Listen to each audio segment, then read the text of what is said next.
Bom, boa noite. Espero que todos estejam me vendo e ouvindo bem. Essa é uma proposta, né, que ela vai surgir de um grupo e de várias discussões. Espero que todo mundo goste, né?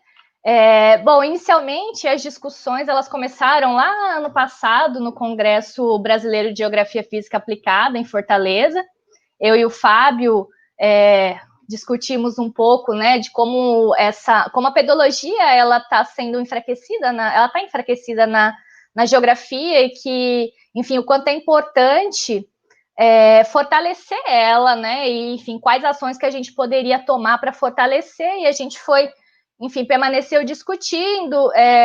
Depois, no final do ano, teve a reunião de correlação e classificação de solos no Maranhão. E aí, nessa reunião, mais pessoas foram se agregando, né, a essas discussões sobre a importância da pedologia para a geografia, principalmente. Isso porque, assim, eu estou na área da geografia, o Fábio também, enfim, a maior parte dessas pessoas que foram se somando a esse grupo também, né? Então, a nossa preocupação, enfim, não querendo excluir nenhuma área, mas a gente está discutindo a partir da do nosso ponto, né? De onde é que estamos. Então, a partir dessas discussões, e aí no meio disso tudo que aconteceu, né, essa pandemia e essa paralisação das aulas, o que a gente tem, a UFBA ficou parada, né, e aí agora ela está voltando às aulas, mas como um semestre suplementar. E aí, esse semestre suplementar, ele permitiu que os professores propusessem novas coisas que... Deixa eu só ver se está aparecendo porque eu acho que eu estou falando. Espera aí. Alguém pode me indicar se está funcionando?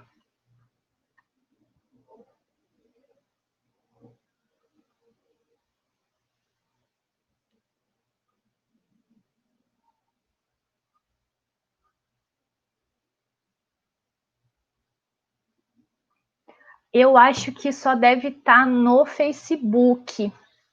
Espera aí que a gente vai resolver isso agora.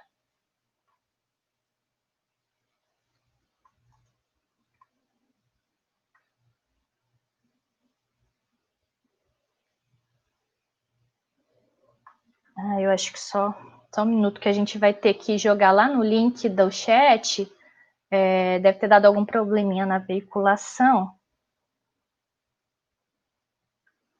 Deixa eu ver se... Talvez vai ter que jogar o outro link novo, pessoal. Só um momentinho para a gente resolver isso.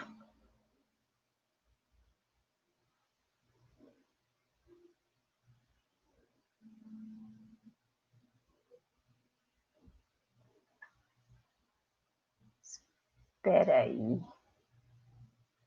Tá, o pessoal do Facebook diz que está funcionando. Alguém no YouTube está conseguindo ver?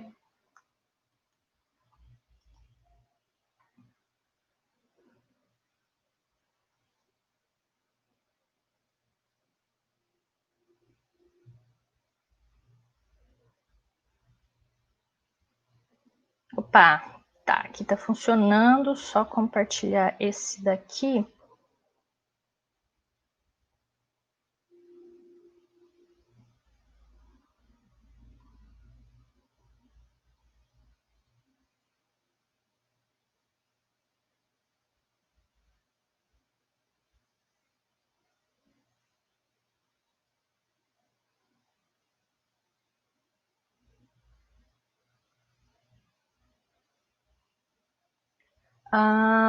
O pessoal que está na retaguarda aí, o Paulo e o André, o link não está projetando lá no YouTube, mas eu criei um outro agora, já está aparecendo online. Só precisa botar o comentário lá para todo mundo se redirecionar para onde está online.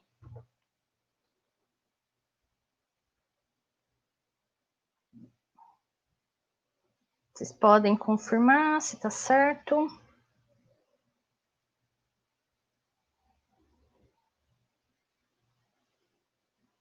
Eu acho que agora está.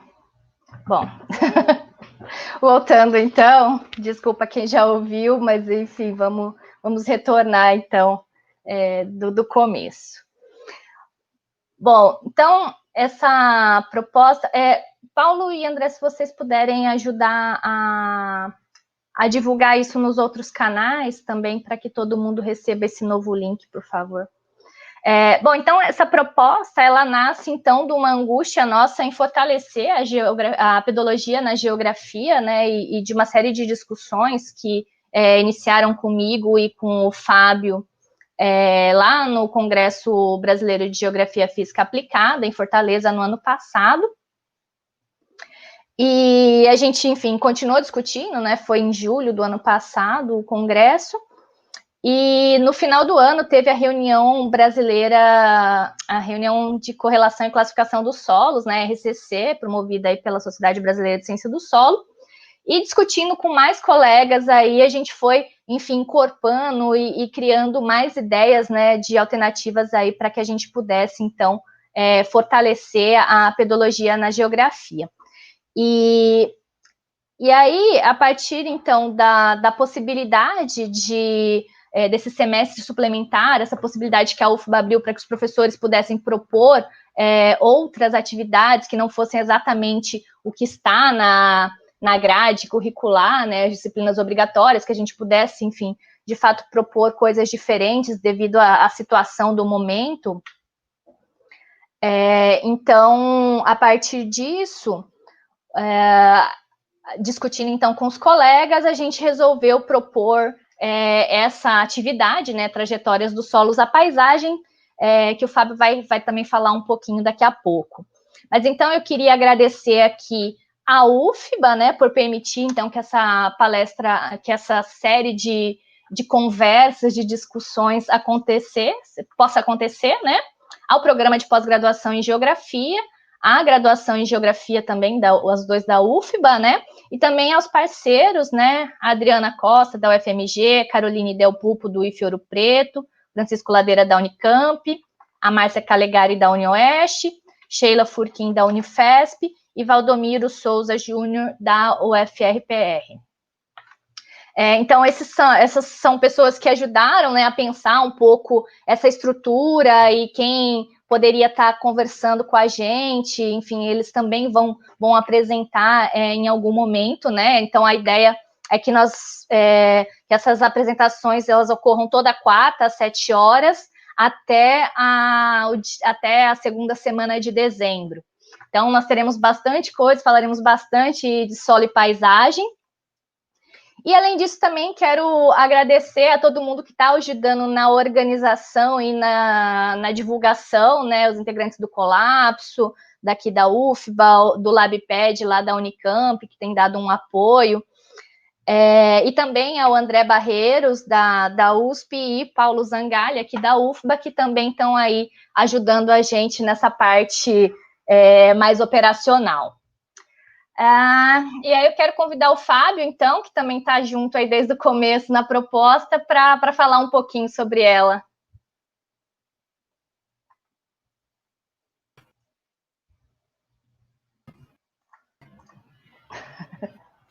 Bom, é isso. Me escutam?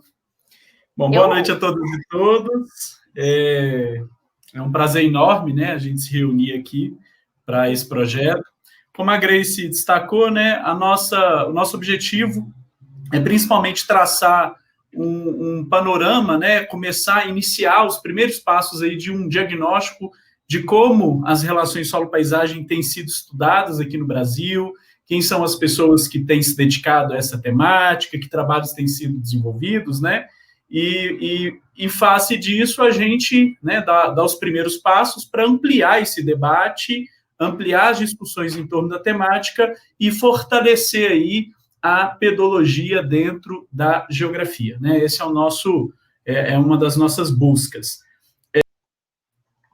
Uma das coisas que né, a premissa desse evento ele está pautado pela diversidade, né? Então, a gente buscou aí convidar diferentes gerações que se envolveram com o tema, pessoas que já têm uma trajetória longa de experiência, mas também pessoas que estão executando seus trabalhos, também uma diversidade de gênero super importante, pesquisadoras, pedólogas, geógrafas, que desenvolvem trabalhos fundamentais aí nesse processo, né? E, no final, a nossa expectativa é de que a gente consiga criar uma rede que integre, né, laboratórios e grupos no Brasil que tratam dessas temáticas. E aí, obviamente, a gente tem, né, como a Grace falou, a parceria aí de diversas instituições, e uma delas é a associação, né, recém-criada Associação Brasileira de Geografia Física, que está apoiando, né, esse projeto, o Trajetórias do Solo à Paisagem. Então, sem mais delongas, né, eu quero apenas agradecer a participação nesse projeto, né, e dizer aí que eu espero que a gente tenha bons momentos, bons debates, boas conversas, e que a gente leve o solo para a paisagem, da paisagem para o solo e do solo para a paisagem. Então, muito obrigado. Aí eu vou retornar para a Grace. Vamos descobrir para que lado é que a gente tem que ir, né? Ou para que lado a gente já está indo. Bom, então, hoje, para começar essa sequência, né, para abrir, eu acho que não podia ser, enfim, outra pessoa, né, enfim, que tem trabalhado já há muito tempo com isso e tem, de fato, feito essas pesquisas de solo e paisagem. Então, a gente solicitou e ela gentilmente aceitou. Quem vai abrir para a gente, né, essas lives é a professora Selma Simões de Castro. Ela vai falar um pouco de solo e paisagem, da geografia do solo à pé da geomorfologia. A professora Selma se graduou em geografia na Universidade de São Paulo, na USP, fez mestrado e doutorado em geografia física na mesma universidade, né, tudo na FEFELESH, né, a famosa FEFELESH, onde a professora também lecionou de 75 a 97, tendo sido coordenadora do Laboped, que recentemente também teve um evento de comemoração dos 50 anos. Em 97, a professora passou a atuar na Universidade Federal de Goiás, onde é professora titular em Geografia Física e Solos, e onde fundou o Labogef, né, o Laboratório de Geomorfologia, Pedologia e Geografia Física. Hoje a professora está como professora sênior no Departamento de Ciência do Solo da Exalc USP, né, desde 2018, e é bolsista Produtividade 1B do CNPq. E o resto é com ela hoje. Bom, obrigada, Grace, Fábio e a toda a equipe que me deu essa oportunidade de falar um pouco sobre esse tema, que é um tema que sempre me apaixonou. Eu estou, desde 70, eu acho, trabalhando com isso, como estudante, como pós-graduanda, como docente, pesquisadora, em diferentes escalas, particularmente na escala microscópica, mas sempre como uma das partes do trabalho de solo-paisagem, e preferindo sempre chamar de solo-paisagem nenhum outro nome, porque eu acredito que seja nome mais isento, né? E particularmente atraente para a geografia, para a agronomia, para as geociências, porque o termo paisagem é um termo de livre trânsito, né? Em várias áreas e não cria dificuldades terminológicas graves para diálogos multidisciplinares, interdisciplinares. Então, por conta disso, eu prefiro falar solo-paisagem. Mas aqui, por estar na geografia e por estar ministrando uma disciplina solo-paisagem, né? Conceitos, relações, métodos de estudo, aqui no Departamento de Ciências do Solo da Exalc, na pós-graduação, eu comecei por geografia do solo, que está sendo retomada, vou já falar sobre isso, e concluo com a pedogeomorfologia. A intenção dessa fala é mostrar um pouco para quem não conhece ou para quem está começando, né, ou está se interessando por esse tema, tem aí nesse tempo um pouco as noções de como é que isso evoluiu desde Dokuchaev até agora. Mas não se preocupe, não é uma aula de história, é uma aula de pedologia e de solo-paisagem, é uma palestra, né? E, como tal, eu tenho aí uns 40 slides, mas alguns passam muito rápidos, como títulos e separações, né? De modo que eu acho que eu vou levar aí cerca de 50 minutos, aproximadamente, para essa conversa. E depois estarei à disposição para perguntas, né? Então, agora eu vou clicar na apresentação, Grace. Tá, pode clicar aí, que a gente já vai colocar ela para você. Pronto.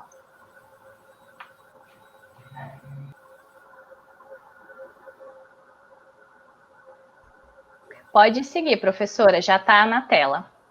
Posso começar, então? Pode. Bom, então o tema que eu vou tratar com vocês é da geografia do solo à pedogeomorfologia. Para isso, eu vou partir de alguns pressupostos que são importantes para a solo-paisagem. Primeiro, que o manto do solo, que compõe a pedosfera, ele é 4D. Tem 3 dimensões espaciais e uma temporal. As espaciais estão embutidas umas nas outras, são os chamados níveis de organização estrutural do solo, que vão da paisagem até o microscópio e voltam. E a dimensão temporal significa evolução. E a paisagem também é 4D. E também evolui ao longo do tempo e também tem níveis embutidos uns nos outros. E o solo está na paisagem, né? E às vezes está de um modo bem evidente, como nas áreas agrícolas, às vezes ele está muito camuflado, como nas áreas urbanas.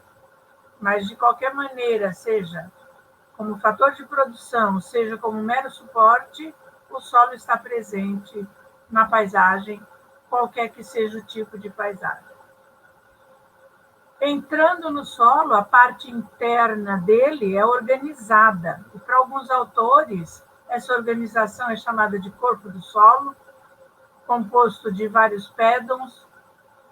Para outros é chamado de cobertura de solo, para outros de cobertura pedológica.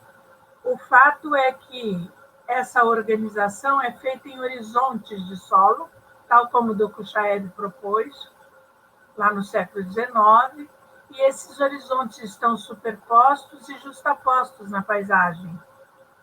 E a natureza deles, o desenvolvimento e o arranjo dos seus constituintes na escala local, que é onde está mais visível essa organização interna do solo, podem diferir de um ponto a outro da paisagem.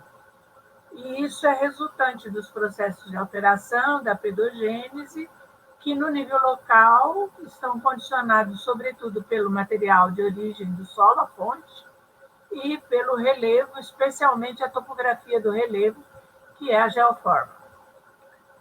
Mas o solo, em termos de pedosfera, está distribuído geograficamente na superfície terrestre. E ele pode ser, como tal, identificado, descrito, representado, analisado em diversas escalas, que vão da global até a local. E essa representação pode ser feita de modo geoespacial ou simplesmente espacial, qual seja através de mapas, ou pode ser feita de modo funcional, que caracteriza não só a exposição de seus horizontes, a sucessão deles em profundidade, que caracterizam seu comportamento e funcionamento, E isso é feito normalmente através de perfis de solo, unitariamente, ou que podem estar alinhados em sequências laterais, genericamente chamadas de top sequências. Os produtos dessa representação, que são os mapas, a representação geoespacial, quando feitos na escala pequena, ou seja, na escala global, cartográfica, não é escala geográfica, é escala cartográfica, eles indicam zonalidade bioclimática, ou seja, clima, especialmente temperatura e umidade, e os grandes biomas se associam às ordens e subordens de solo, marcando a distribuição nessa escala. Enquanto as escalas progressivamente maiores, ou seja, escalas médias e grandes, nos permitem ver variações verticais e laterais que vão condicionar o seu comportamento e funcionamento.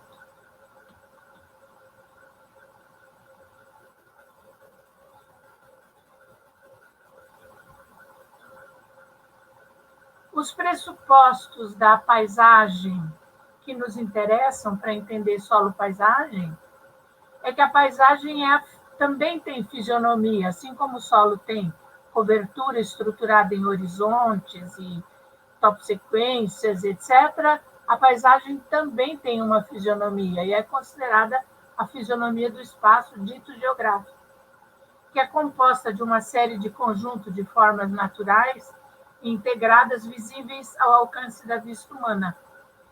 Mas é bom lembrar que essa fisionomia resulta do arranjo dos seus componentes, dos processos que deram origem a ela. Em loco, eu posso ver a paisagem de uma posição panorâmica ao alcance da minha vista, mas eu também posso vê-la de cima, por meio de imagens, fotos aéreas, ortofotos, imagens satelitárias de radar, até sobrevoos. E, conforme o ângulo e o lado de onde eu estou vendo, ela pode mudar essa fisionomia, ou eu ver apenas uma parte dessa fisionomia. E solo é um componente e também fator de formação da paisagem e vice-versa, mas ele geralmente é invisível na paisagem, ou só aparece quando ele está exposto. Exposto em áreas degradadas, sem cobertura, em cortes ou seções nos terrenos, ou deduzido a partir de indicadores geomorfológicos, do tipo de cobertura, fitofisionomia, fitossociologia e dos usos que lhes são praticados. A paisagem também pode ser representada como solo, mas a paisagem é representada normalmente em mapas. E esses mapas correspondem à integração das variáveis do meio físico e, às vezes, incorporando também o antrópico, e que são mapas de zoneamento, de compartimentação, priorizando setores de interesse, como áreas frágeis, áreas críticas, prioritárias para conservação e etc. E o solo, como eu já disse, pode ser representado em mapas ou em perfis, mas ele também pode ser representado em mapas de potenciais de uso, de suscetibilidade, de risco e etc. O conceito atual de solo e de paisagem, o conceito de solo e de paisagem mudaram ao longo do tempo. O de solo hoje está representado nesse diagrama à esquerda, que corresponde ao sistema solo, que é um sistema complexo e aberto, onde ocorrem reações, transformações e evolução por conta dos inputs de energia e matéria que produzem a matriz do solo, a estrutura e nos permitem obter a informação sobre isso.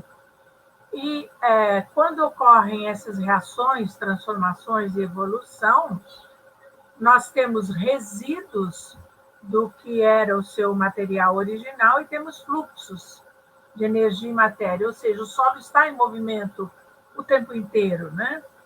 E no triângulo superior nós temos os princípios de conservação e evolução e os princípios de dissipação e organização e o princípio de espaço-tempo. Tudo para dizer que o solo muda espacialmente no tempo, ou seja, quadridimensionalmente, né? E a pedogênese também pode mudar. O apelo mais recente dos estudos de paisagem tem focado na zona crítica da paisagem devido a todo o estresse e pressão que está ocorrendo na superfície do planeta. E essa zona crítica está nesse diagrama da direita, que integra o solo, mas vai até a rocha e vai até a atmosfera, ou seja, pega todos os fatores de formação do solo. De um modo mais simples, né? Os estudos hoje do solo na paisagem são multiescalares, quando são mais completos, o que não quer dizer que eu faça todos eles, pode ser uma equipe, ou eu posso me especializar num determinado nível, mas eu não posso esquecer que o que eu estou estudando em qualquer dos níveis está contido na cobertura pedológica, no sistema pedológico que está dentro dela, nos perfis e horizontes que eu estudo e que posso selecionar e ver em lâminas delgadas ou com microscopia eletrônica de varredura.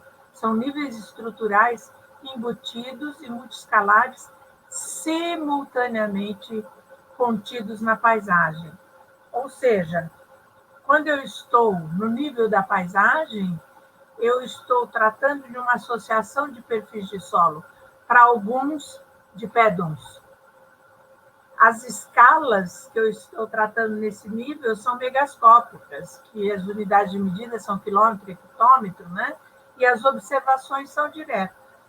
Mas, quando eu vou dando um zoom nessa paisagem, para fatiar essa paisagem e ver o solo, que de outro modo ele está invisível, eu passo para perfis de solo, horizontes de solo, agregados de horizontes, constituintes dos agregados. Ou seja, vou passar para as escalas macroscópica, microscópica e ultramicroscópica, em que as observações passam a ser microscópicas ópticas e eletrônicas, como eu acabei de dizer. Quanto aos conceitos de paisagem, eles também mudaram ao longo do tempo, e essa figura mostra muito esses conceitos aí que começaram lá no romantismo, com as pinturas de paisagem, etc., passaram pela ecologia da paisagem, pela geografia da paisagem, considerando a paisagem como uma das categorias de análise, né? Para solos, os conceitos de maior interesse são esses: o de geografia da paisagem, o de ecologia da paisagem e o de geografia física. São onde o solo está mais passível de ser compreendido na paisagem. E quando falamos em paisagem e geografia, segundo os mestres aí, Antônio Carlos Robert Moraes, a paisagem está dividida em dois aspectos: o visual, o morfológico, que é visível através das formas e as discussões sobre essas formas, e a fisiológica, que fala da dinâmica dos componentes, das relações entre os componentes e como é que essa paisagem funciona. Mas a pedologia não está muito preocupada com essa evolução dos conceitos de paisagem. Desde a década de 70, a paisagem e pedologia tem sido considerado uma coleção ou conjunto espacialmente adjacente de formas de relevo. Quer dizer que a paisagem seria sinônimo de relevo. E que pode ser observada numa única visada, estando numa determinada posição. Essa proposta é de Rudd, em 75, né? E é aí que nasce, na década de 70, evolui muito rapidamente o uso da geomorfologia nos estudos da paisagem e nos estudos da pedologia. Quando olhamos, então, a proposta de Bertrand, que foi publicada em 72 e reeditada em 2004, foi publicada em 72 no antigo Caderno de Ciências da Terra do Instituto de Geografia da USP, extinto, e agora recentemente na RAIGA, lá da Federal do Paraná, Departamento de Geografia, e trabalhando um pouco essas unidades de paisagem que ele propõe, concordemos ou não, ele começa da maior, que ele chama de zona, e vai até a menor, que ele chama de geótopo. Ocorre que... Eu peço desculpas, porque eu estou meio rouca e às vezes falha um pouco a voz. Ocorre que, ao nível do visível, do alcance da vista humana, é na ordem de grandeza 4 e 5 e um pedacinho da 6, que é chamada de unidade estrutural, na escala local, é que eu posso ver melhor as relações entre solo e relevo. Nas outras, como eu disse há pouco, eu deduzo ordens e subordens de solo comparando com a disposição latitudinal de climas e grandes biomas. Quando eu falo em geografia do solo, né, foi como tudo começou, essa distribuição de solos na paisagem, começou com esse nome, Geografia do Solo, proposto por Dokuchaev, o pai da pedologia e também o pai da geografia do solo. Ele começou as duas coisas juntos, né, no século XIX, na altura de 1830 até 1870, aproximadamente, né? E a definição que foi dada desde então, melhorada aqui, para entender na linguagem atual, até porque ele escreveu isso em russo, depois o Glinka traduziu, o Marbut também, mas a geografia do solo era entendida como o estudo da distribuição espacial do solo. Só isso. A geografia do solo seria a distribuição dos solos. Só que o Dokuchaev fez isso em duas escalas. Ele fez, voltando na escala zonal e dos grandes domínios, que são na escala continental, e fez na escala da paisagem, que depois o Bertrand chama de geossistema, né? Mas, atualizando um pouco, isso quer dizer que há algumas coisas inerentes a esse estudo, que são os padrões dos solos, as propriedades do solo e os processos que geraram esse padrão. Então, a geografia do solo começa a evoluir no sentido de melhorar o conceito de simples distribuição espacial do solo, que não passa de mapeamento do solo, ainda que eu use os fatores de formação que lhe dão origem, como Dokuchaev propôs, né? É conhecer quais são os padrões espaciais dessa distribuição. E, para isso, eu preciso conhecer o solo, suas propriedades e a pedogênese que produziu esses padrões. Portanto, o interesse da geografia do solo começou lá atrás, mas evoluiu. E hoje ela está sendo retomada. E está sendo retomada em termos das relações entre solo e paisagem, como sendo o objeto de estudo da geografia do solo. E desta feita, trabalhando em termos dos padrões de distribuição espacial dos solos na paisagem, cuja explicação se baseia, então, nas propriedades e nos processos que deram origem e evoluíram quanto aos solos daquele lugar, naquela posição topográfica e contexto geomorfológico em que ele ocorre, ou eles ocorrem, sobre aquele determinado material de origem e sobre embaixo daquela cobertura e desde quando. Porém, as categorias de análise geográfica do espaço nos dizem que a paisagem é uma delas. Há outras categorias bastante conhecidas e estudadas na análise geográfica do espaço geográfico, quais sejam território, que é importantíssimo, região e lugar, né? Além do conceito do próprio espaço geográfico. Mas é nessa da paisagem, nessa categoria, apesar do solo estar em todas elas, por exemplo, quando eu trabalho com território, solo é fator de produção.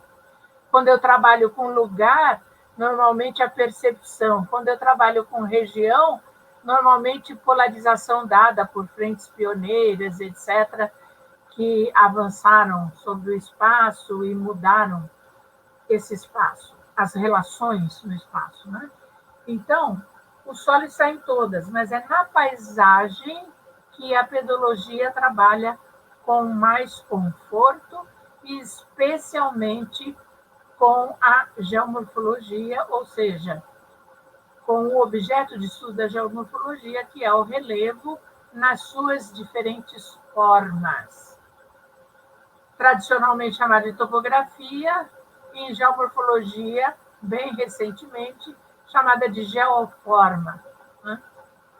Bom, então, como eu disse, a geografia do solo começou lá na Escola de Estudo de Paisagem, no século XIX, nasce junto com a pedologia. O Klinka pegou tudo isso que o Dokuchaev fez, ele foi aluno do Dokuchaev, e traduziu, inclusive, e o Marbut, nos Estados Unidos, também pegou tudo isso, e como ele era aluno de Davis, um ciclo de erosão de Davis, o geomorfólogo, considerado pai da geomorfologia, né? Ele juntou tudo isso da escola de Dokuchaev com o aperfeiçoamento que o Glinka deu e incorporou a geomorfologia davisiana. E por isso ele colaborou muito, né, no primeiro grande mapa de solos, datado de 38, aí, 1938, nos Estados Unidos, como sendo um dos primeiros geógrafos do solo do mundo. Ocorre que, desde essa época, um pouquinho antes de 1900, muitos pesquisadores renomados surgiram, Kellogg, Simons, Kubiena, Huguet del Pilar, Fitzpatrick, Duchaufour, e vai por aí afora, e instituições também como a United States Department of Agriculture, a FAO, Unesco e a CISIRO, na Austrália.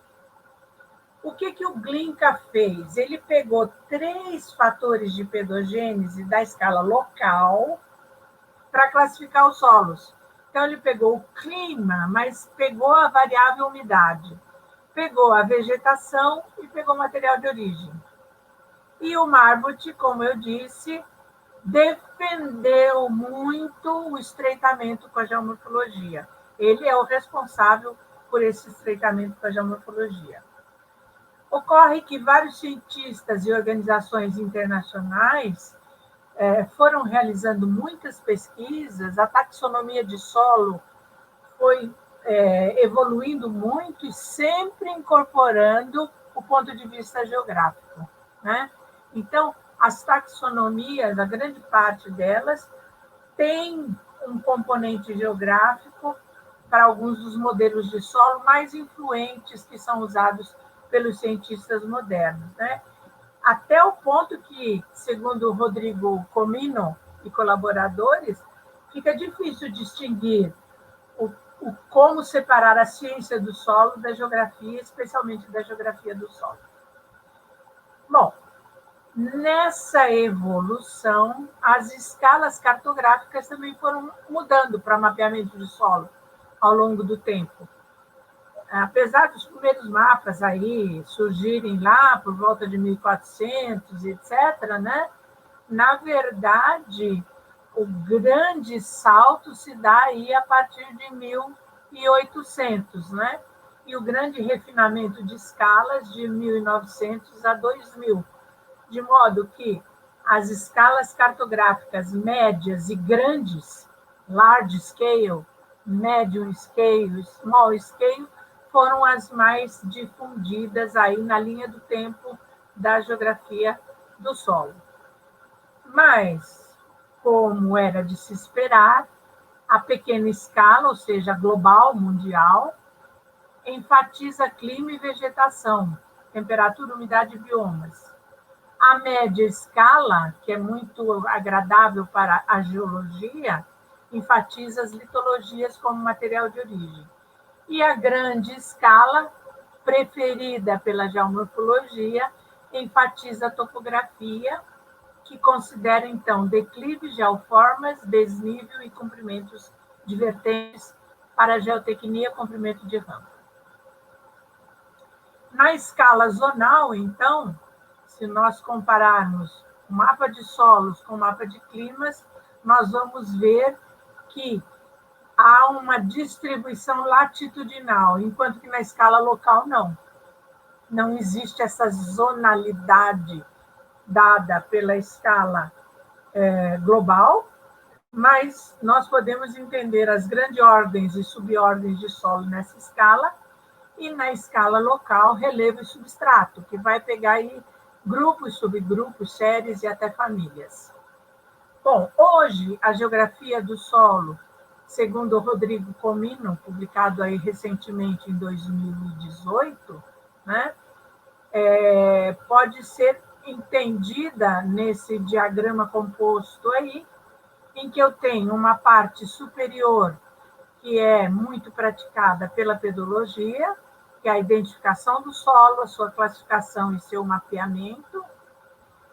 Uma que é muito praticada pela geografia no sentido geral, a respeito de impactos e condições de restrição ao uso, ocupação, ordenamento territorial, degradação e etc. E uma que volta para a pedologia, mas que incorpora a distribuição dos solos, que é o entendimento dos processos pedogenéticos, das alterações ou mudanças ou impactos, se quiserem, na distribuição de solos. Bom, sendo assim, qual é a diferença entre pedologia e geografia do solo? Bom, até onde eu sei, a pedologia trata da identificação do solo, da pedogênese, da classificação taxonômica e do mapeamento, sobretudo tradicional, mas em várias escalas. Tá ok? A geografia do solo pega tudo isso e analisa os padrões de distribuição. Quais sejam os padrões em diferentes escalas. Existe um padrão morfopedológico, por exemplo? Existe. Quer dizer que existe uma superfície geomórfica, existe uma vertente, e existem sistemas de solos que se associam a essas superfícies, a essas vertentes, a esses compartimentos, pedogeomorfológicos ou simplesmente morfopedológicos, no dizer de Cricard. De tal modo que o mapeamento de solos da pedologia nos fornece elementos para compreender essa distribuição de padrões, e padrões associados muito frequentemente ao relevo.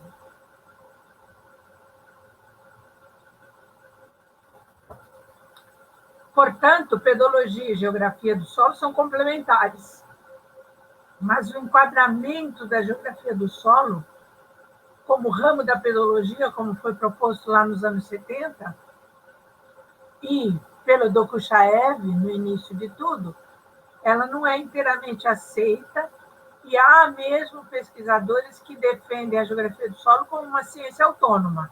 A gente tem de tudo aí. O fato é que, até agora, geografia do solo pode estar dentro da pedologia, pode estar dentro da geografia, pode estar dentro da ecologia da paisagem, em todas elas, como eu falei.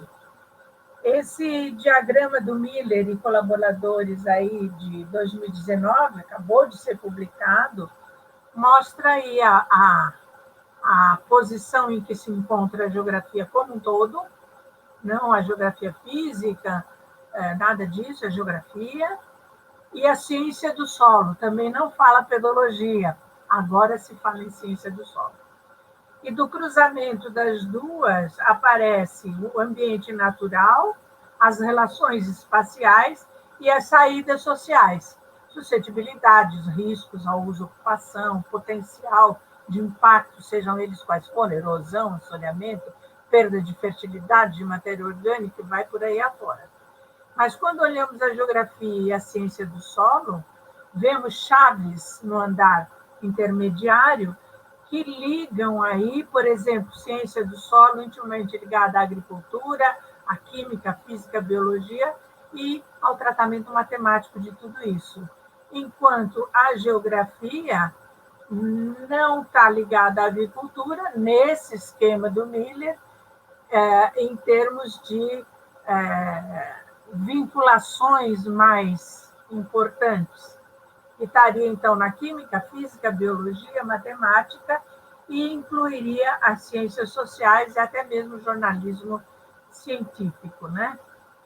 O Opolot fala que do século XIX até 2015, ele apresenta um esquema aí da história e evolução dos modelos de solo, e eu não vou me deter em todos eles, vou apenas chamar a atenção que, do lado esquerdo, na cor azul, nós temos as aproximações ou as abordagens funcionais, que começam com Dokuchaev, com os fatores de aproximação, e passam para os aspectos mais mecânicos, né?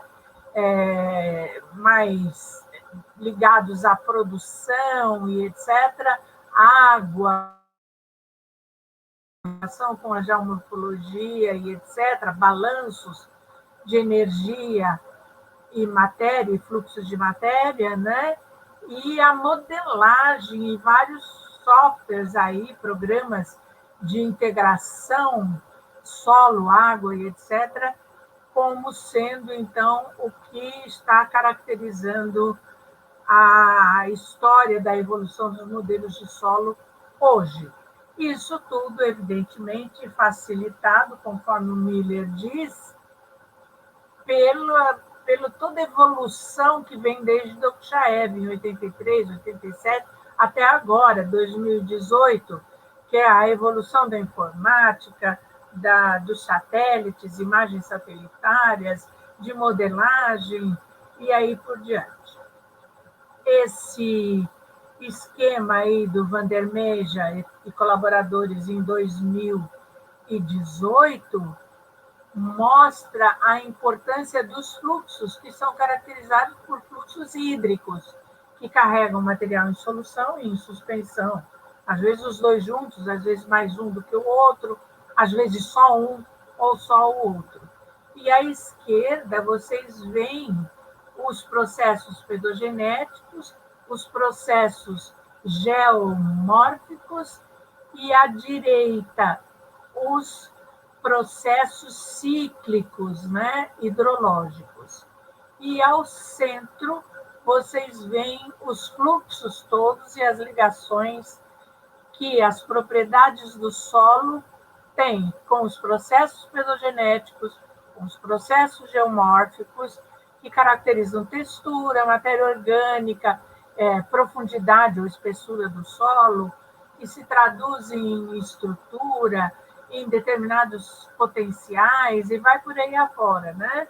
E também nas propriedades hidráulicas do solo, que resultam, então, em propriedades das vertentes, das altitudes, nos fluxos que tiram de um lado, põem no outro, e a lateralização vertical e lateral desses fluxos, inclusive superficiais e subsuperficiais.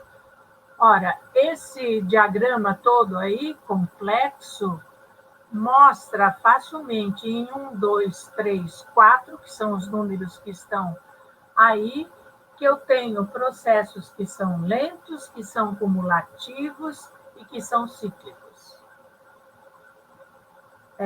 Hoje em dia, os recortes mais praticados, então, no estudo dos solos, seja a geografia do solo, seja outro nome que deem, são os recortes em mapas, que são representações em polígonos, que correspondem a unidades espaciais que expressam as relações entre solo e paisagem, podendo ser zonas, compartimentos, unidades de paisagem, ou nomes parecidos, depende aí da escola de pensamento, da categoria de paisagem que está sendo adotada pelo pesquisador, mas o fato é que nós temos as bacias hidrográficas em posição top de análise e os territórios em posição top de análise, especialmente regiões, estados e municípios.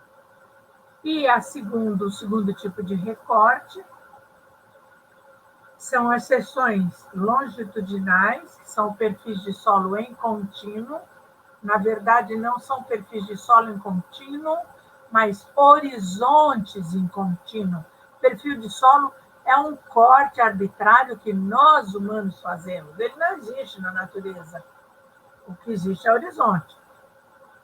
Ao longo da topografia dos terrenos, que podem receber denominações variáveis, cronossequências, quando se fala de idades diferentes para superfícies geomórficas escalonadas, top sequências, quando eu pego uma unidade elementar do relevo, uma colina, por exemplo, um morro, catenas, quando eu pego do topo dessa colina ao fundo de vale, e que tem relação com erosão e sedimentação, litossequências, quando a variação de solos é resultante da variação de substrato ou material de origem embaixo da topografia, e biosequências, quando a atividade biótica é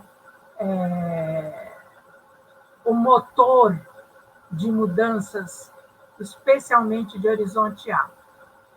E a importância hoje da geografia do solo, quem diz que a pedologia está morrendo está muito equivocado. O que está acontecendo é que o conceito de solo está se ajustando às demandas hoje. E essas demandas são multiescalares, são multicritério, são de modelos multifatoriais integrados, de sistemas ambientais. O apelo ambiental é muito forte, o apelo de sustentabilidade, conservacionismo é muito forte. Então, hoje, o conceito de solo está se adaptando muito e a gente precisa muito de entender esses padrões espaciais de distribuição do solo para poder tratar bem isso. E, segundo Miller e colaboradores, a geografia do solo é mais importante hoje do que já foi, do que nunca, nas palavras dele, né? E essa análise espaço-temporal de solos, para diversos fins agrícolas, ecológicos, para obras, controle de gases de efeito estufa e etc., utilizando campo, laboratório, instrumentos digitais, hoje é a palavra de ordem. Então, a geografia do solo hoje, contemporânea, ela é multiescalar, multifatorial e multicritério. Portanto, se eu vou estudar uma catena ou uma top sequência, eu estou dentro da geografia do solo. Ou se eu vou estudar uma zona climática ou a savana brasileira, que é chamada de cerrado, no que se refere a solos e distribuição dos padrões ou combinações de solo com os demais componentes da paisagem, eu estou fazendo geografia do solo. Mas como é que tudo isso começou? Começou com a catena, a geografia do solo, que vai indo para relevo, cada vez mais valorizando a geomorfologia, começa com Milne. E o Milne começou com essas duas top sequências aí, que ele chamou de catenas. As catenas de Milne, que, se vocês conseguirem enxergar em detalhe aí, mostram que há erosão na parte superficial ou superior da encosta e sedimentação ajusante. E isso faz com que apareça solo 1, solo 2, solo 3, solo 4. E eu tenho o mesmo material de origem. Ou eu tenho materiais de origem distintos, como aparece na seção inferior, na catena inferior, a B, mas, do mesmo modo, erosão e sedimentação vão mascarando essa, hoje chamaríamos de litodependência. Então, os processos geomorfológicos aí de erosão e sedimentação são valorizados por Milne. Mas sabemos hoje que as diferentes feições da superfície terrestre, expressas pelo relevo, que é o que a gente mais vê diretamente na paisagem, nas várias escalas, provocam variações nos atributos do solo. Hoje nós já sabemos disso, em magnitudes que são também variadas. São dependentes das escalas que nós estamos analisando. Então, existem escalas naturais, intrínsecas do solo, e existem as escalas cartográficas que eu estudo o solo, que são os recortes espaciais que eu faço. Então, se eu estou num local específico da paisagem, né, segundo o Shore e colaboradores, utilizado por Souza em 2015, eu vou ter diferentes feições interferindo na variação de solos numa determinada paisagem. Foi então que, ao longo do tempo, desde a catena e admitindo essas variações, que foram surgindo nomes diferentes para essa relação solo-relevo, que foi sendo cada vez mais valorizada nos estudos, principalmente de pedogênese, mas também de manejo e conservação do solo. A primeira delas foi a de Soil Geomorphology, defendida por Daniels e colaboradores, Cornett e Dalrymple, na década de 70, e que depois foram retomadas na década de 90 por McFadden e Nuber, Daniels novamente e Hammer, e por Gerhard, que eu particularmente gosto muito, e atualmente são retomadas por Schetzel e Anderson no seu livro de pedopaisagens, pedogeografia, pedodiversidade.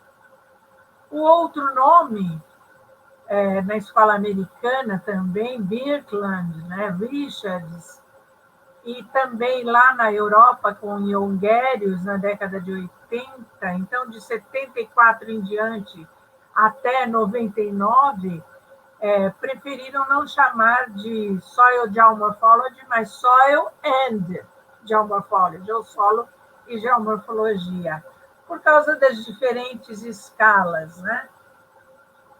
Na França, Tricard propôs pedologia e geomorfologia, né? Em vez de falar solos e geomorfologia. Por quê? Porque quando eu falo geomorfologia do solo, eu estou falando de uma ciência, geomorfologia. Então, eu estou falando da ciência geomorfologia do solo, e não necessariamente de solo e relevo, embora tenha sido isso que eles tenham feito. Quando eu falo em solos e geomorfologia, eu estou priorizando os solos e estou usando a geomorfologia para explicar os solos. Aí o Tricard fala, não, vamos falar das duas ciências, pedologia e geomorfologia, cujos objetos são solo e relevo. Mais recentemente, geoformas, né? E aí ele, junto com o Tricard, na década de 70, logo depois dessa proposta dele de pedologia e geomorfologia, ele propõe a espacialização, já buscando os padrões, não mais ao longo de unidades do relevo, mas em mapas que espacializam os padrões. Ele chama de morfopedologia. A esses mapas, na verdade, propostos por Killian e depois por Tricari Killian, no que ele chama de ecogeografia, ecodinâmica, zonas estáveis, instáveis, etc. E pedogeomorfologia, juntando, com exceção de morfopedologia, juntando as demais, novamente retomando Conant e Dalrymple, e Elisald James, em 89, já batizando de uma vez de pedogeomorfologia. E os franceses, partindo da paisagem ao microscópio, mas não enfatizando só a paisagem, mas aqueles níveis de organização estrutural dos solos, propõem análise estrutural da cobertura pedológica, que vai da paisagem ao microscópio. Bom, então, outros autores defendem várias ideias aí nessa evolução e nessa multiplicidade de termos. Os primeiros, o Muller e McBratney, enfatizam aí no final dos anos 90 e começo de 2000, já no século XXI, né? Olha só, parece que descobriram a pólvora, né? Que os aspectos topográficos do relevo são os mais importantes indicadores da variação das propriedades do solo. Ora, o Dr. Chaeb já falou isso lá atrás. Esses autores que eu acabo de citar agora há pouco, no slide anterior, também já falaram e valorizaram a geomorfologia. E eles falam ainda que o entendimento do solo como um corpo natural, como propôs Dr. Chaeb, possui variação 3D e se origina a partir da inter-relação dos fatores de formação sob a ação de processos pedogenéticos. O que eles põem aí? Que isso favorece a compreensão da geografia dos solos, ou seja, da distribuição dos corpos naturais de solo. O Bockenheim, que o Fábio conhece, né? Agora, mais recente, há 15 anos atrás, ele fala, olha, gente, tudo bem, mas a predição do comportamento dos solos e respectivos processos depende, na verdade, das variações do material de origem, do relevo e do tempo. Então, ele seleciona esses 3 fatores como sendo os motores do comportamento do solo.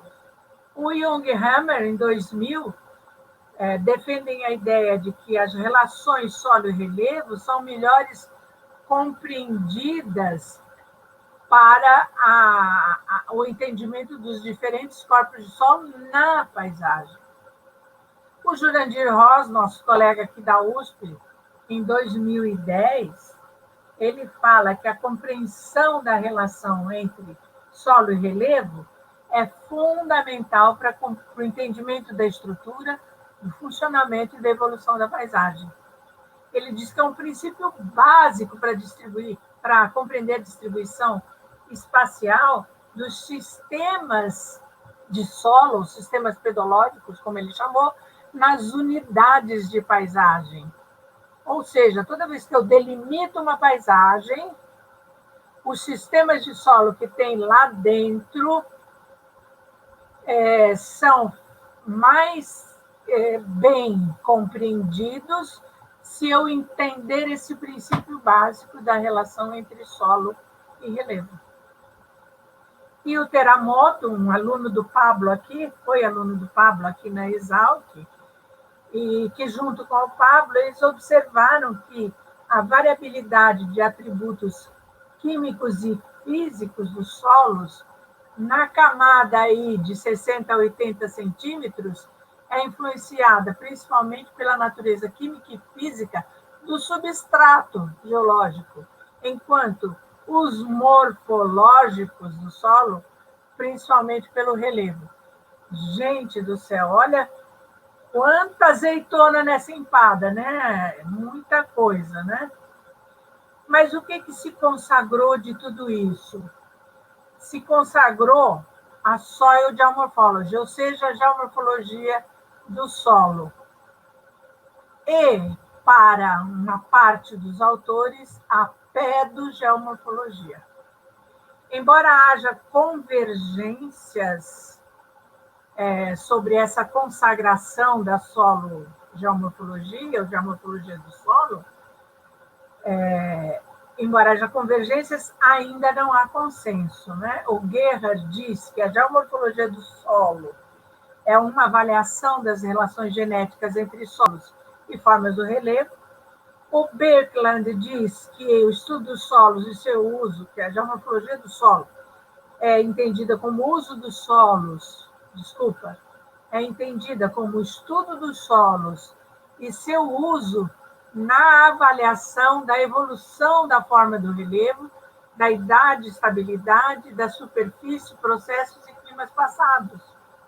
Quer dizer que ele aplica essa geomorfologia para o estudo da evolução dos solos na paisagem. E o Wysock et al., não sei se é assim que pronuncia, definiu a geomorfologia do solo de um modo mais amplo, que eu prefiro, que é o estudo científico da origem, distribuição e evolução dos solos, paisagens e depósitos superficiais e, obviamente, dos processos que os criam e os alteram. Em português, então, nós estamos conhecendo essa soil geomorphology como estudo em top sequências ou como pedogeomorfologia. Mas o que nós sabemos hoje sobre tudo isso? Aqueles autores lá, Dalrymple, Conacher, etc., eles propuseram essa divisão da vertente do interflúvio, desde o seu topo até o fundo do vale, em 9 segmentos topográficos, né?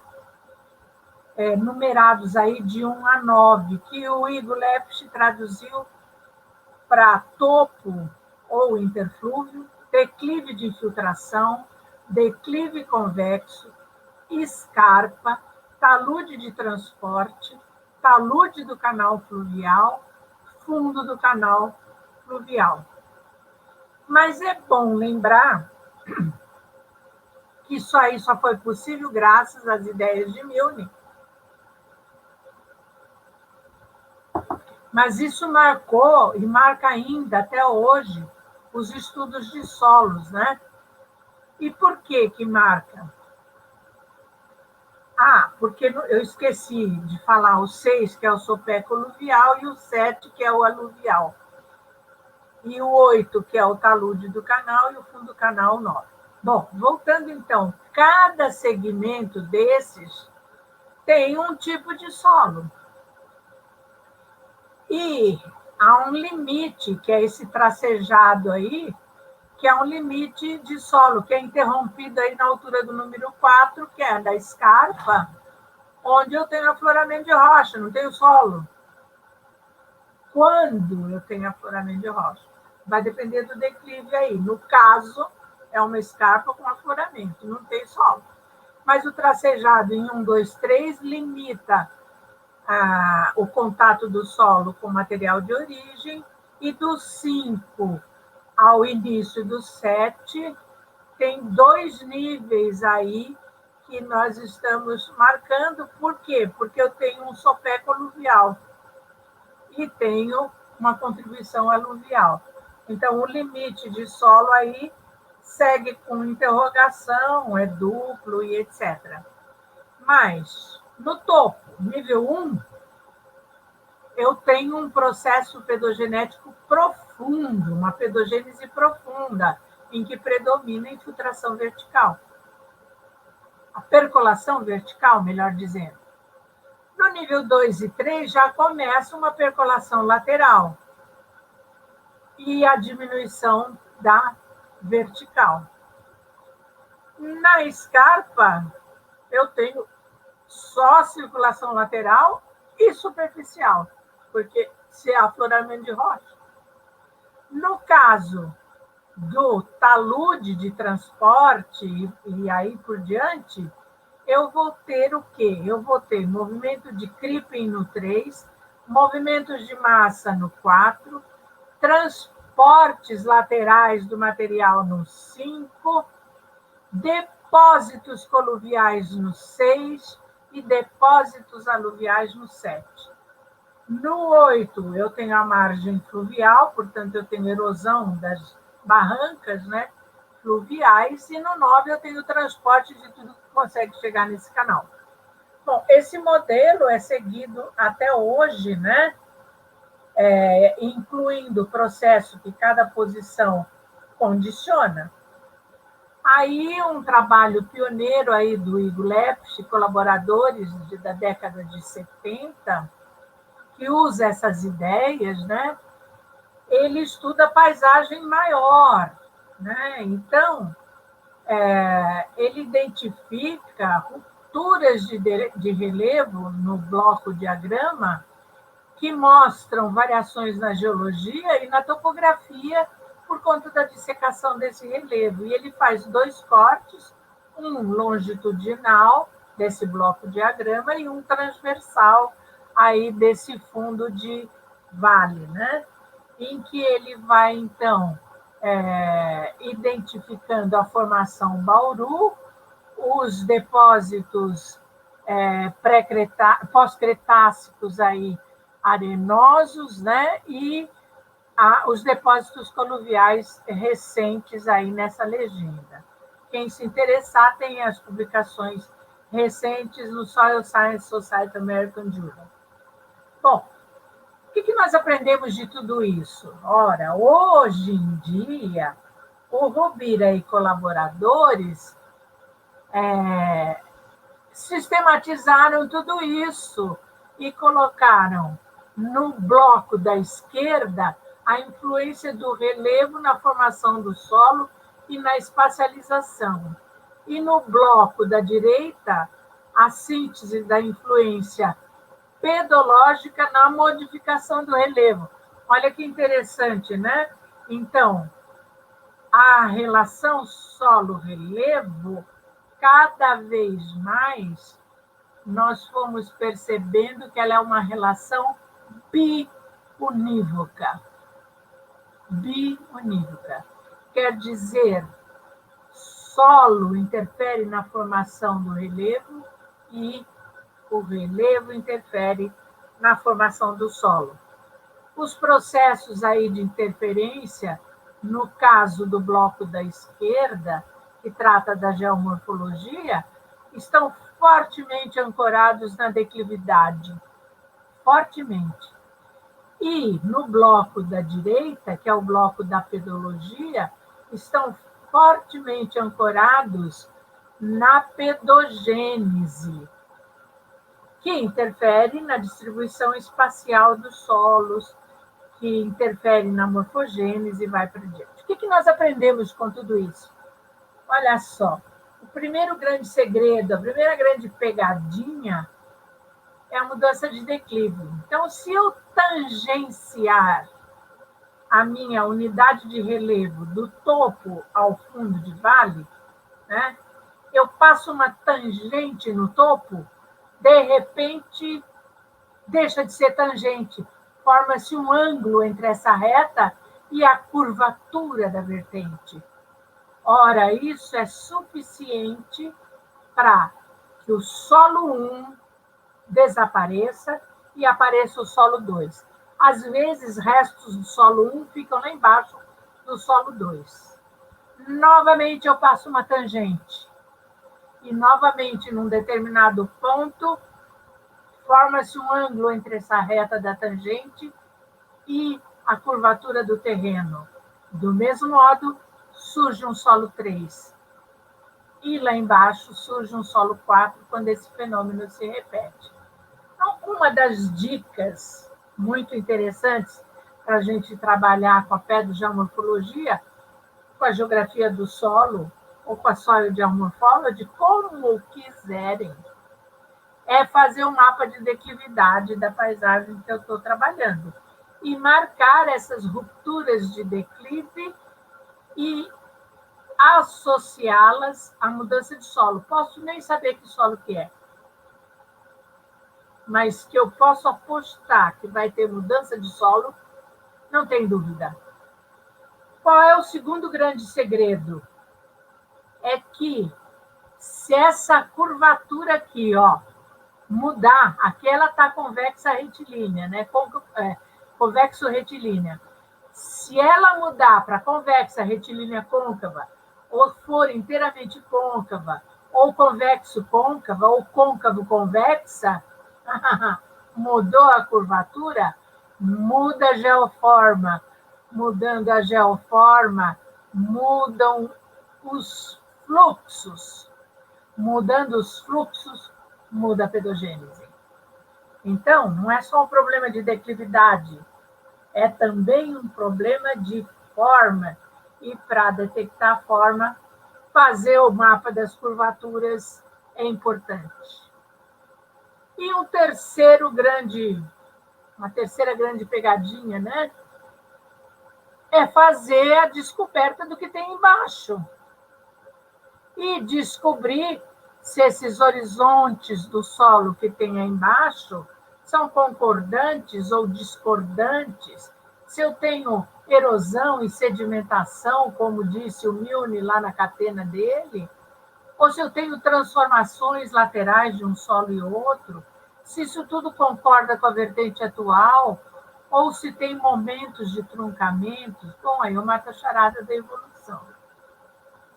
O quarto grande segredo é verificar essa estratigrafia, né? Esses depósitos que acontecem quando eu tenho erosão, sedimentação, até chegar na geoforma atual. Portanto, se o material de origem dos solos que eu tenho é autóctone ou é alóctone. Mas aí o que acontece? Hoje, eu disse que trabalhamos de modo multiscalar, multifatorial, né?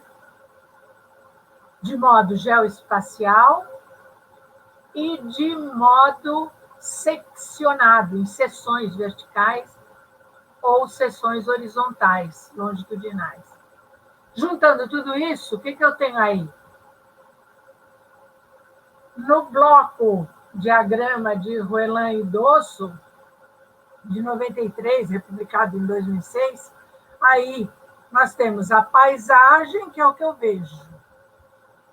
O corte que eu faço, longitudinal, a partir da sucessão de perfis verticais representados pela cor branca, né? Associados à geoforma, me permitem reconstituir a geometria de todos esses horizontes. Então, eu estou trabalhando em 2D e em 3D. Né? Em 2D nos perfis e na top sequência, em 3D no bloco diagrama, que é o da paisagem, que é o da geoforma. E a esse corpo de solo, como alguns gostam de chamar, essa escola de pensamento chama de cobertura pedológica, ou cobertura de solo, ou simplesmente solo. Né? Na agronomia, preferem falar cobertura de solo ou simplesmente solo. Na geografia, fala-se muito, e na geomorfologia, em cobertura pedológica. Na escola francesa de pedologia e na escola russa também, cobertura pedológica. Na escola mais americana, fala soil cover, né? Inglesa, americana, soil cover, que é cobertura de solo. Bom, o que eu percebo dessa montagem aí que eu fiz para essa conversa com vocês? Esse horizonte roxo que está aí, que vai afinando para jusante e se desfazendo ou se formando em ilhotas menores, ele está concordante ou discordante da geoforma atual? E essa geometria dos horizontes, ela é concordante ou é discordante da topografia atual? Essa cobertura de solo aí, ou cobertura pedológica, ou corpo de solo, se quiserem, está em equilíbrio ou desequilíbrio atual?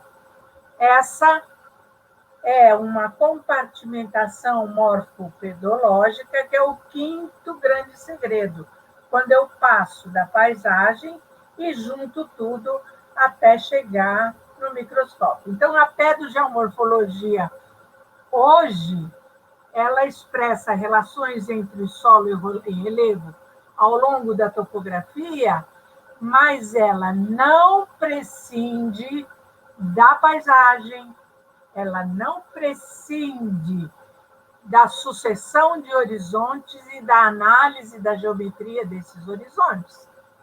Portanto, a geomorfologia do solo, ou pedogeomorfologia, depende não só da pedologia, mas depende da geologia, porque é o substrato, depende da hidrologia, porque são os fluxos, depende da arqueologia, se isso daí teve sítio arqueológico, depende da geomorfologia, porque tem as geoformas, depende da geografia física, porque isso tudo está representado em unidades de paisagem, depende da ecologia, porque isso tem vida, tem ecossistemas, e depende da geotecnia se tiver obras. E hoje em dia, segundo o VISOC e colaboradores, né, os processos geológicos geomorfológicos determinam não só apenas os materiais do quais os solos foram derivados por meio da natureza e redistribuição dos horizontes, e os princípios e técnicas que são extraídos da geologia, em particular da estratigrafia, né? Ou da geoarqueologia, se eu estiver na escola arqueológica, né? E de outras ciências, que não são exclusivas do solo. Portanto, hoje, se eu quero estudar tudo isso, eu tenho que entender paisagem de solo. Ou seja, soilscape, como os australianos gostam de chamar. Ou, se tem uso, manejo, conservação, sustentabilidade, a landscape soil, ou soil landscape. Ou seja, hoje eu tenho que partir da geografia do solo, quer dizer, distribuição, os padrões da paisagem, selecionar a paisagem que eu quero trabalhar e fazer o estudo pedogeomorfológico. Com todo cuidado, viu? Com todo cuidado, porque solo não é petróleo, não. Não é. E por não ser petróleo, ele pode se degradar muito. E, ao se degradar, nós temos que recuperar. Então, não só temos que compreendê-lo, como recuperá-lo e manter longevidade a esses solos, para que a gente possa ter futuro, que não seja o futuro do Wall-E, esse bonequinho que está aí, esse robozinho, naquele desenho infantil, que o planeta se tornou um depósito tão grande de lixo que acabou a vida no planeta. Mas esse robozinho, de repente, descobre uma bota com um pouquinho de solo dentro e uma pequena planta germinando. Assim como essa soja germinando de um buraco no asfalto, né? Tomara que a gente não chegue lá. Muito obrigada pela atenção. Os slides seguintes têm toda a literatura que foi utilizada, e mais algumas eu coloquei como bibliografia e não como referência, para entenderem um pouco melhor o que está acontecendo, aqueles que se interessarem. Muito obrigada. Estou à disposição para as perguntas.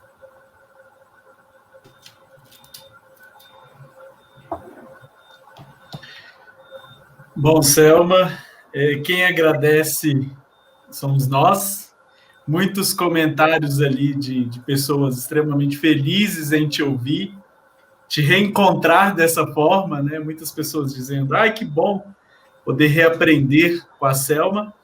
E eu acho que eu falo em nome de muitas pessoas, né? Esse agradecimento a você em nome de muitas pessoas, porque tem uma relação com o fato de você ter uma história na formação de tanta gente, direta e indiretamente, né? Uma história de... Eu sou velha, né?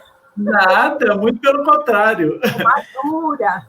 Madura, uma história de produção de conhecimento nessa área que é tão grande e eu não sei se muitas pessoas, né, algumas sabem disso, que eu vou dizer que agora, mesmo depois de tanto, né, contribuir, você ainda encontra uma motivação por organizar tudo isso, sistematizar esse conhecimento, que é uma coisa que ninguém tinha feito até o momento, né, e trazer para nós não só esclarecimentos, mas também motivação.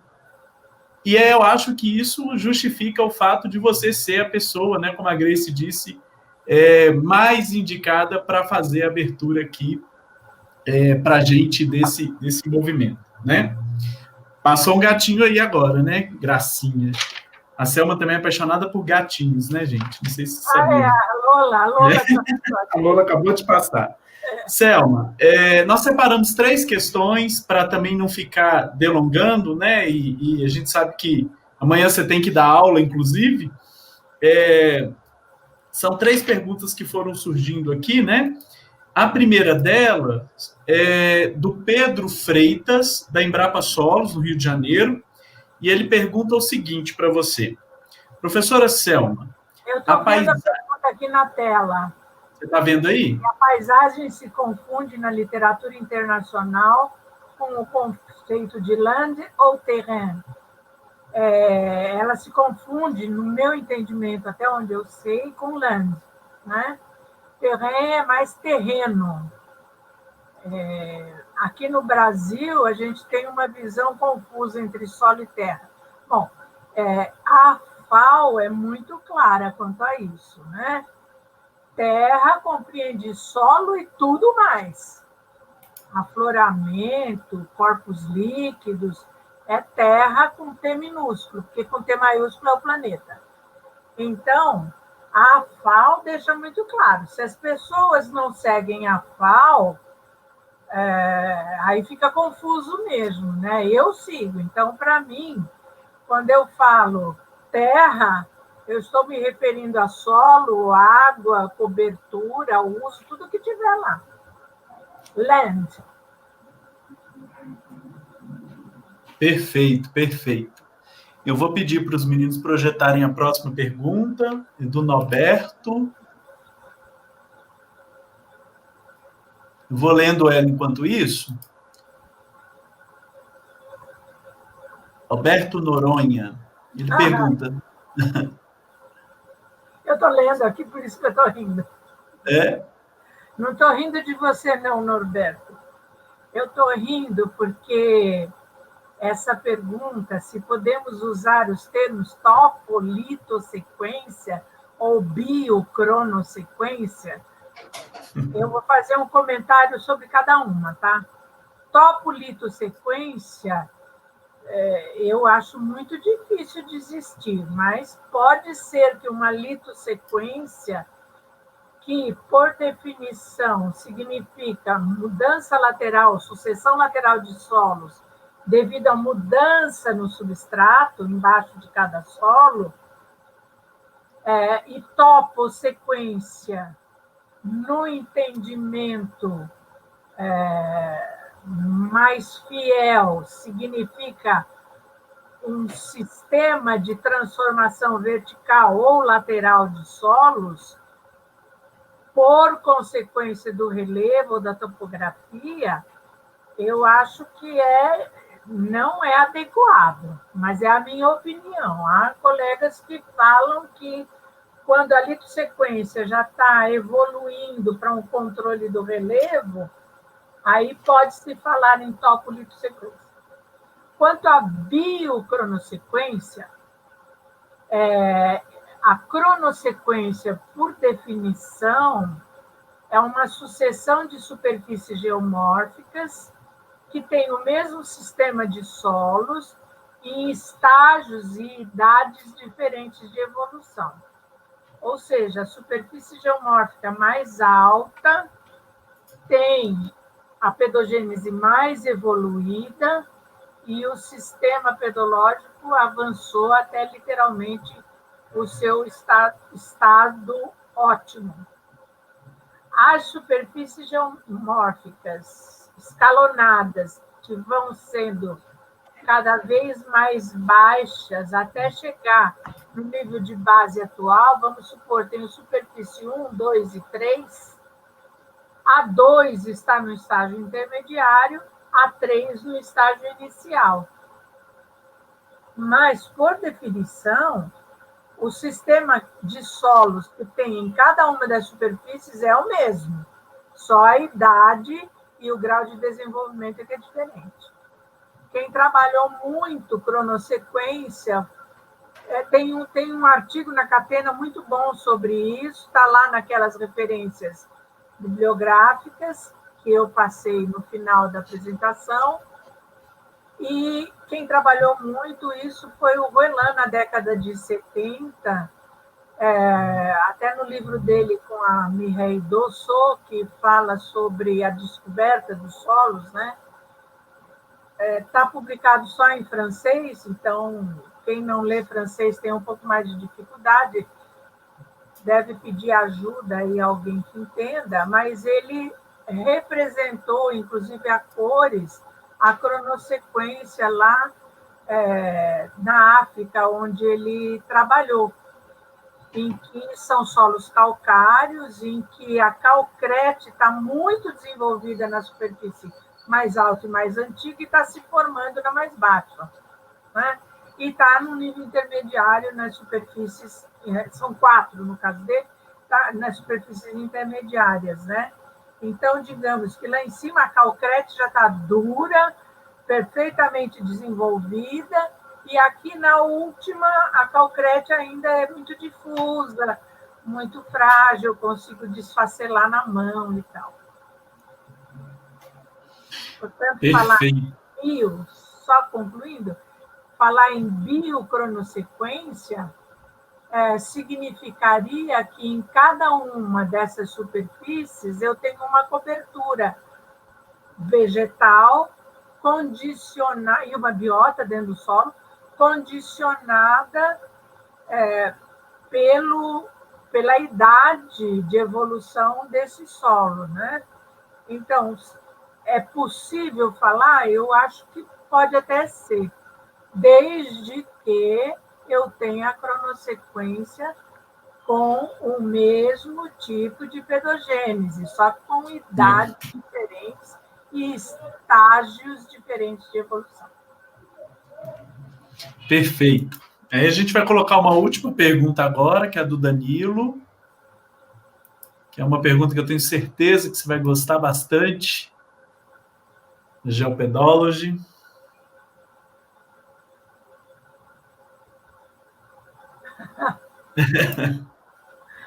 Então, nós tivemos aula passada sobre isso, né, Fábio e Grace? Sim. A geopedologia. Então, a geopedologia é um termo que a escola espanhola, né, do Zinc e tal, estão adotando, e é um substitutivo para tudo isso.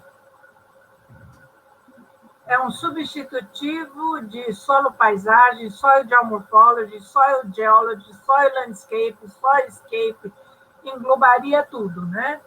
Então, na verdade, geopedologia, o geo vem de superfície da Terra, né? E pedologia seria da cobertura de solos que tem na Terra. Então, a geopedologia estudaria a distribuição, a origem, os padrões de distribuição, seja em áreas, seja em sucessões laterais ao longo de topografia. Vejam que eu estou evitando falar o nome top sequência, né? Porque há duas concepções de toposequência. Uma que é uma sucessão simplesmente de solos, lateral, ao longo da topografia, e outra, que é a original, que discorda de catena, e que é a transformação de um solo e outro sem mudança do material de origem. É o mesmo substrato embaixo, que é o que a escola francesa adotou, né, na análise estrutural da cobertura pedológica.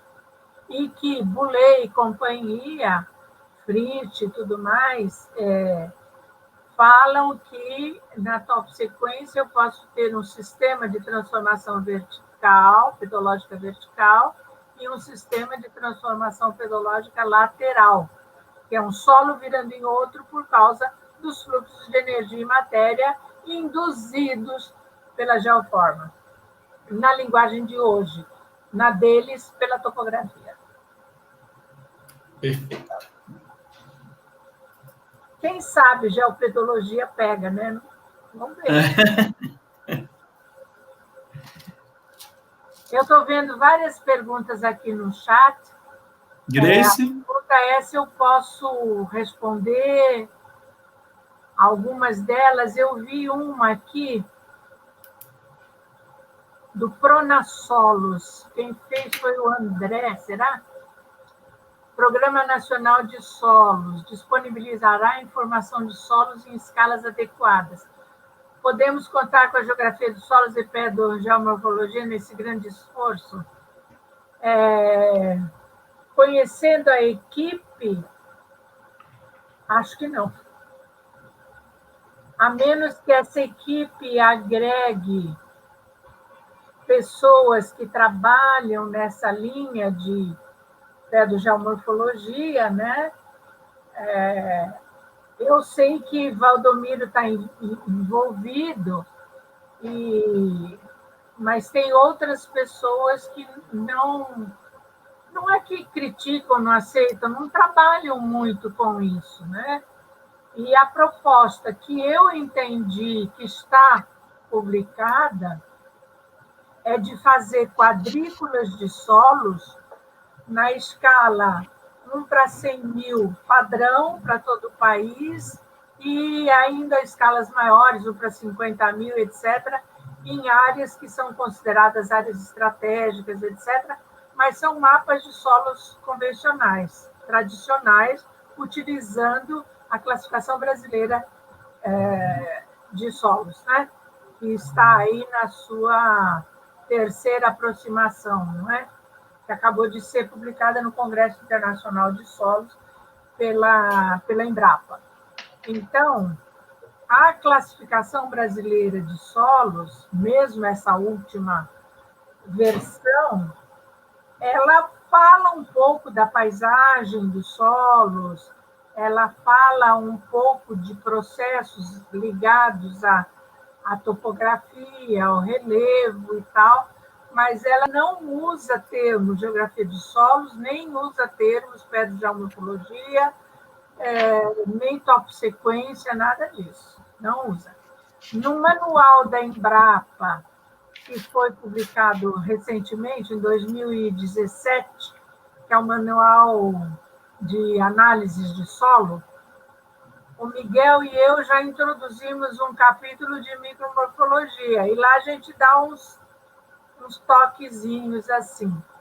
Mas eu gostaria muito que o Pronasolos, pelo menos quando fosse dar o zoom nas áreas críticas ou áreas prioritárias, ou nas unidades de conservação, ou enfim, que estão sofrendo impactos muito fortes, sobretudo de erosão, assoreamento, perda de matéria orgânica, compactação e outros, poluição, que a lateralidade dos solos fosse contemplada, que a micromorfologia fosse contemplada, para explicar melhor os processos e encontrar indicadores que possam ser sugeridos para um manejo sustentável dos solos. Sim. Eu acho que talvez um pouco do que a professora Lúcia Anjos, presidente da sociedade, falou hoje na live que ela fez, de aproximar mais as universidades, né, do Pronasolos. Talvez essa seja uma possibilidade para pegar justamente essas pessoas que agregam essa visão, né? Porque eu acho que é muito mais do como, não é só como ver, mas é como trabalha, né? Como você vai, de fato, entender esse solo. E aí, Selma, a gente queria perguntar para você qual que é a sua trajetória do solo à paisagem? Como assim? Como você vê isso? Como é que você aborda do solo para a paisagem, da paisagem para o solo? Como é isso para você? Isso mudou ao longo do tempo? Então, eu comecei com perfis de solo, como todo mundo. Comecei com formações superficiais, os mapas que foram reeditados agora, né? Pelo Laboped, pela revista do Instituto Geológico. E depois, na década de 80, quando eu fui para a França e tive contato com os franceses aqui antes, durante e depois, que aí eu tive contato com as top sequências. Então, análise estrutural da cobertura, que para mim é uma metodologia de estudo, é um protocolo de estudo, né? E aí, muito, muito competente para explicar fluxos de energia e matéria, pedogênesis, transformações de solos, etc., que estão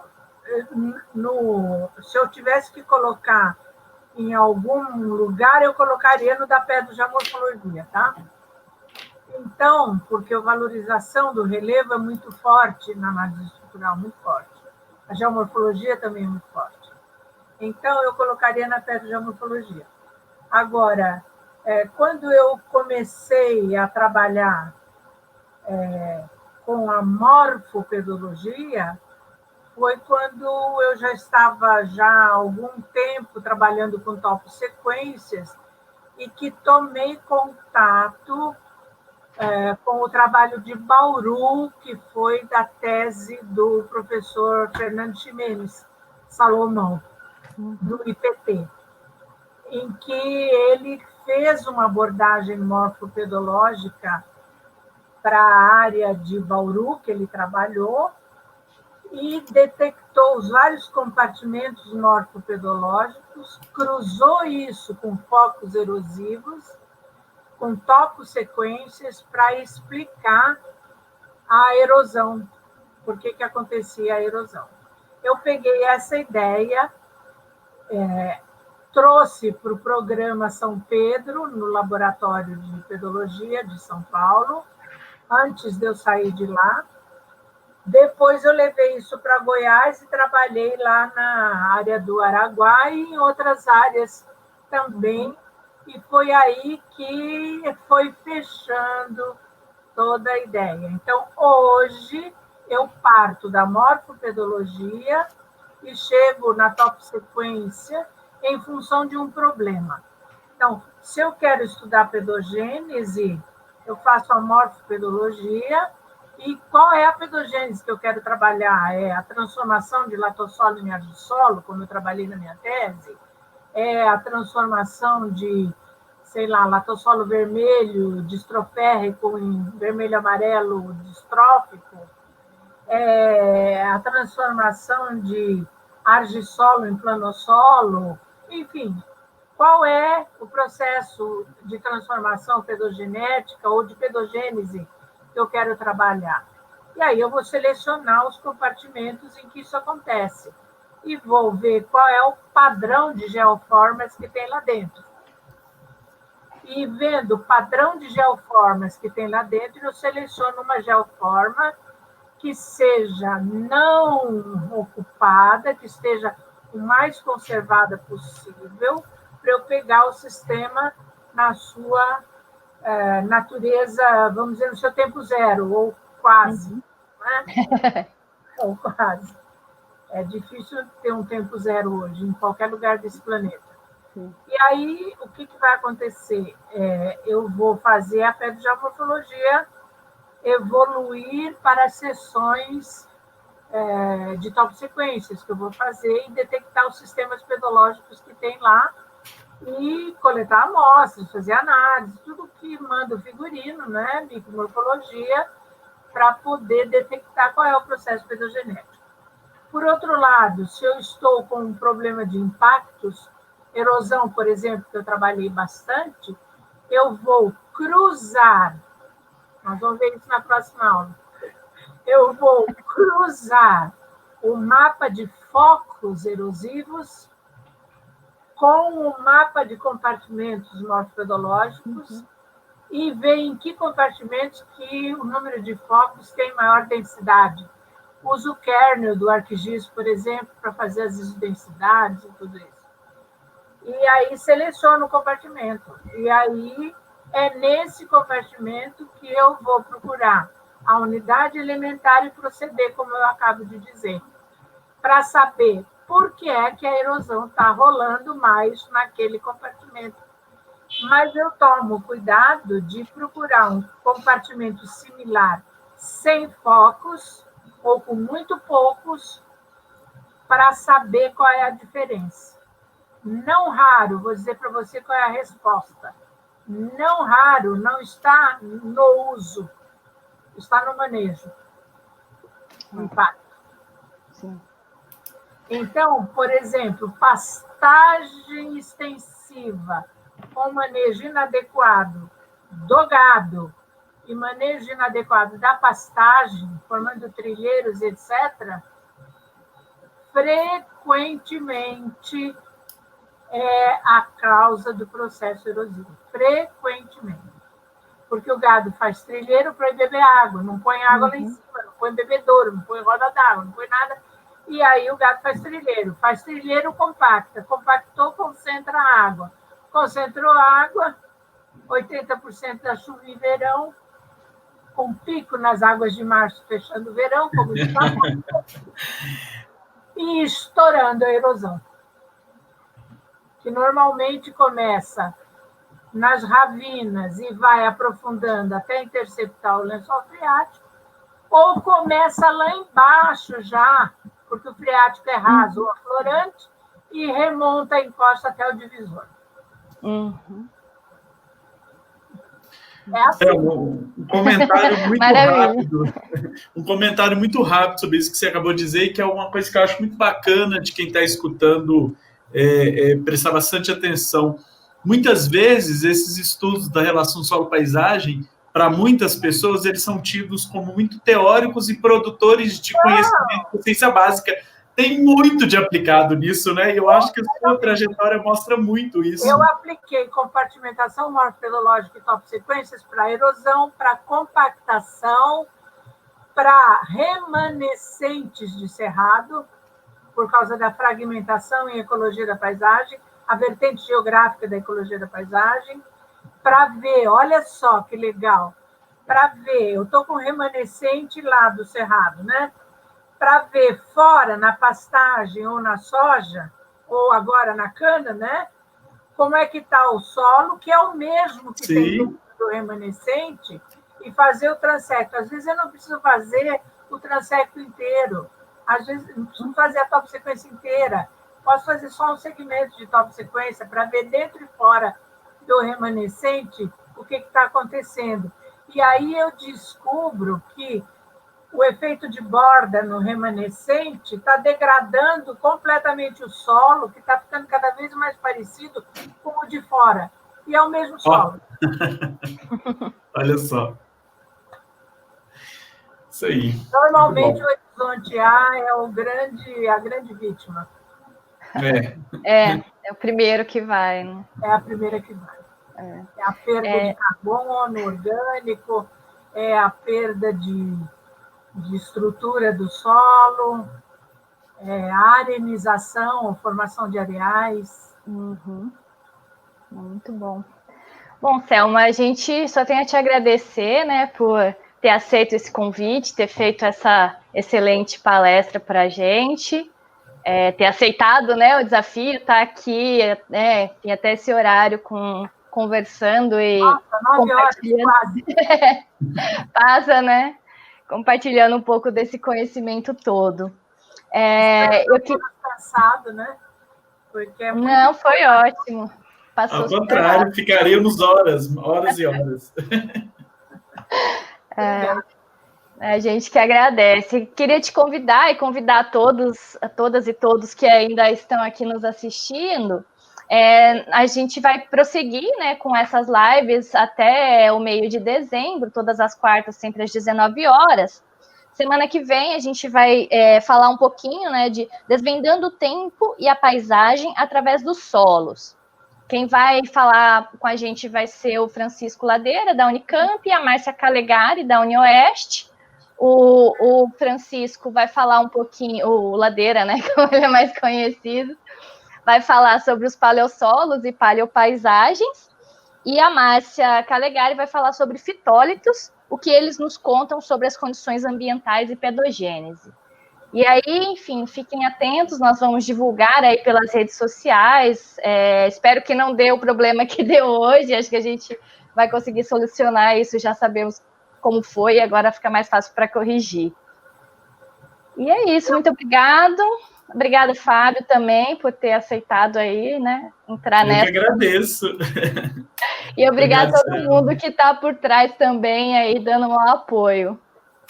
Eu agradeço a todos vocês pelo convite, pela oportunidade de falar um pouco de tudo isso, porque só na sala de aula, esse é como eventos catastróficos, tem sempre alguma coisa de boa. É verdade. Deixa eu só... Esse é um exemplo, né? Durante toda a live, a gente estava mais ou menos com uma média de 150 pessoas. Tinha bastante gente assistindo, acompanhando. Ainda temos 113 pessoas ainda aqui, firmes. E, enfim, esse vídeo vai ficar aí, né, para quem quiser assistir a qualquer momento, a qualquer hora. Eu acho que também a ideia é criar esse banco de dados de solo e paisagem, né, para que isso fique disponível para que outras pessoas possam conhecer e fortalecer a pedologia, né? No fundo, o nosso maior desejo é esse. Obrigada a todos e uma boa noite. Obrigada. Boa noite, gente. Tchau. Tchau, gente. Muito obrigado. Boa noite. Tchau, obrigada.